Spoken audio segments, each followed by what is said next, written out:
ঢাকা বিশ্ববিদ্যালয়ের সত্যেন শিল্পী গোষ্ঠীর আয়োজনে পালিত হচ্ছে শরৎ উৎসব। অনুষ্ঠান স্থলে আছেন আমাদের সহকর্মী মুহাইমিনুল খান অপু। সরাসরি চলে যাচ্ছি তার কাছে।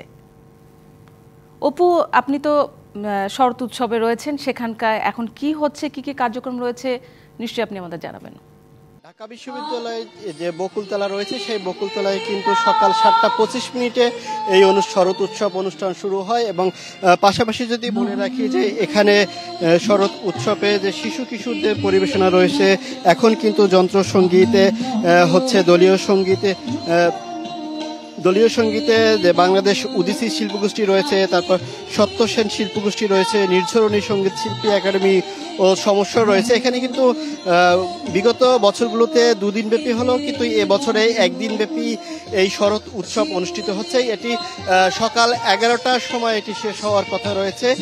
তবে এখন কিন্তু যে দলীয় সঙ্গীত সেটি কিন্তু চলছে। এরপরে কিন্তু শিশু কিশোরদের যে পরিবেশনা সেটি কিন্তু এরপরে শুরু হবে।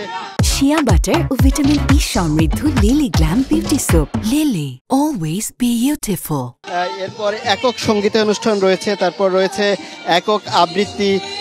এর কিছুক্ষণ পরে কিন্তু শুরু হবে দলীয় নৃত্য। এছাড়া কিন্তু শিশু কিশোরদের যে চিত্রাঙ্কন প্রতিযোগিতা সেটিও রয়েছে সবশেষে, এবং 2টি চিত্রাঙ্কন প্রতিযোগিতায় ক বিভাগ এবং খ বিভাগ থেকে প্রথম শ্রেণী থেকে 5ম শ্রেণী পর্যন্ত একটি গ্রুপ অংশগ্রহণ করবে এবং দ্বিতীয়টি হচ্ছে 6ষ্ঠ শ্রেণী থেকে 10ম শ্রেণী পর্যন্ত। দর্শক, এখন কিন্তু যে দলীয় সঙ্গীত অনুষ্ঠিত হচ্ছে আমরা আপনাদেরকে সেটি শোনাবো।